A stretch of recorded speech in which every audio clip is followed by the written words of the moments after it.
ዓለም ትንፋሿን አፍና ወደ መካከለኛው ምስራቅ እያየች ትገኛለች። በሆርሙዝ የባህር ሰርጥ ላይ የተጋረጠው የጦርነት ደመና አሁን ወደ ተባበሩት መንግስታት ድርጅት አዳራሾች ዘልቋል። በአንድ በኩል 112 ሀገራትን ያስተባበረ የዲፕሎማሲ ዘመቻ፣ በሌላ በኩል ደግሞ የአሜሪካውያን የኑሮ ውድነት ለኢራን እጄን እንድሰጥ አያደርገኝም የሚሉ የፕሬዝዳንት ትራምፕ ጠንካራ ቃላት፣ የሆርሙዝ የባህር ሰርጥ መዘጋት የዓለምን ኃይል አቅርቦትና የንግድ መስመርን ክፉኛ አናግቶታል። በዚህም ሳቢያ ባህሬን ያቀረበችው የውሳኔ ሀሳብ ከ2/3 በላይ የሚሆኑት የተባበሩት መንግስታት አባል ሀገራትን ድጋፍ ማግኘቱ የችግሩን ዓለም አቀፋዊነት ማሳያ ነው ተብሏል። ባህሬን ለተባበሩት መንግስታት ድርጅት ያቀረበችው የውሳኔ ሀሳብ 112 ሀገራትን በአንድ ማሰባሰብ ችሏል። ከአውሮፓ ህብረት እስከ እስያ፣ ከመካከለኛው ምስራቅ እስከ አፍሪካ ያሉ ሀገራት የውሳኔ ሀሳቡን በመደገፍ መፈረማቸው ተሰምቷል። ከዚህ ቀደም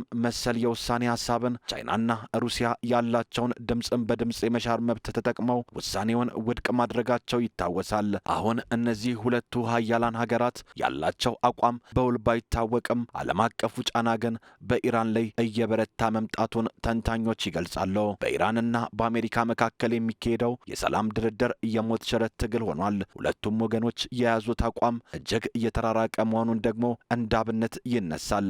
አሜሪካ ኢራን የኒውክሌር ፕሮግራሟን ሙሉ በሙሉ እንድታቆምና የሆርሙዝ ሰርጥን ያለምንም ቅድመ ሁኔታ እንድትከፍት ታስቀምጣለች። የኢራን ምክትል ውጭ ጉዳይ ሚኒስተር ካዚም ጋሪባባዲ አሜሪካ ሰላምን ሳይሆን የኢራንን መንበርከክ ትፈልጋለች ማለቱ ሳይረሳ፣ ቴህራን ጦርነቱን ለማቆም 4 ዋና ዋና ነጥቦችን አስቀምጣለች። የጦርነት ካሳ ክፍያ፣ የባህር እገዳው መነሳት፣ የኒውክሌር ፕሮግራም እውቅናና እስራኤል በሊባኖስ የምታደርገውን ጥቃት በአስቸኳይ እንዲቆም የሚሉ በድርድር ጠረጴዛ ላይ አስቀምጣለች። ምንም እንኳን ኢራን እነዚህን ጥያቄዎች ብታቀርብም በዋሽንግተን ዘንድ ግን ተቀባይነት የሌላቸው ተብለው ተፈርጀዋል። ፕሬዝዳንት ዶናልድ ትራምፕ ወደ ቻይና ያደረጉት ጉብኝት ለጦርነቱ ወሳኝ ምዕራፍ ሊሆን ይችላል ይላሉ ተንታኞች።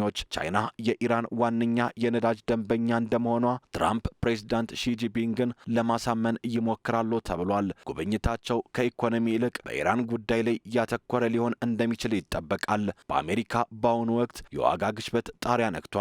የነዳጅ ዋጋ መናር የትራምፕን የፖለቲካ ተቀባይነት እየሸረሸረውም ይገኛል። ሆኖም ትራምፕ ወደ ቻይና ከማቅናታቸው አስቀድመው ስለ አሜሪካውያን የፋይናንስ ሁኔታ አላስብም፣ ዋናው ግቤ ኢራን የኒውክሌር ጦር መሳሪያ እንዳይኖራት ማድረግ ነው ማለታቸው አስገራሚ ሆኗል። ይህ ንግግር ትራምፕ ለጦርነቱ ድል ሲሉ የሀገራቸውን ኢኮኖሚ መስዋዕት ለማድረግ መቁረጣቸውን አመላካች ተደርጎ ተወስዷል። በዚህ ውጥንቅጥ ውስጥ የቻይና አጋርነት ከማን ጋር ሊሆን ይችላል የሚለው ይጠበቃል። ፕሬዝዳንት ሺጂፒንግ በሁለት እሳት መካከል ሆነዋል። በአንድ በኩል ከኢራን የሚመጣው የነዳጅ አቅርቦትና አጋርነት፣ በሌላ በኩል ደግሞ ከአሜሪካ ጋር ያለው የንግድ ግንኙነት። የቻይና ውሳኔ የጦርነቱን መልክ ሙሉ በሙሉ ሊቀይረው እንደሚችልም ይገመታል። እንደ ኳታርና ቱርክ ያሉ ሀገራት ጦርነቱ ከቀጠናው እንዳይሻገር እየሰጉ ይገኛል። የቱርክ ውጭ ጉዳይ ሚኒስተር ሃካን ፊዳን የሆርሙዝ ሰርጥ እንደ ጦር መሳሪያ መዋል የለበትም ሲሉ አስጠንቅቀዋል። ፓኪስታን አሁን ላይ እንደ ብቸኛ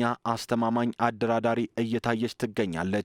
ኳታርም ይህንን ጥረት በገንዘብና በዲፕሎማሲ እየደገፈች ነው። ሆኖም ዋሽንግተንና ቴህራን ዝቅተኛው የድርድር ነጥብ ላይ መስማማት ካልቻሉ የሽምግልናው ተስፋ እየመነመነ ይሄዳል። ባለሙያዎች እንደሚሉት ከሆነ ቀጣዮቹ ጥቂት ቀናት ለዓለም ሰላም ወሳኝ ናቸው። ቤጂንግ የሚደረገው የትራምፕና የሺጂፒንግ ውይይት እንዲሁም በተባበሩት መንግስታት ድርጅት የሚሰጠው ድምፅ የጦርነቱን ማቆሚያ ወይም ይበልጥ ማቀጣጠያ ይሆናሉ።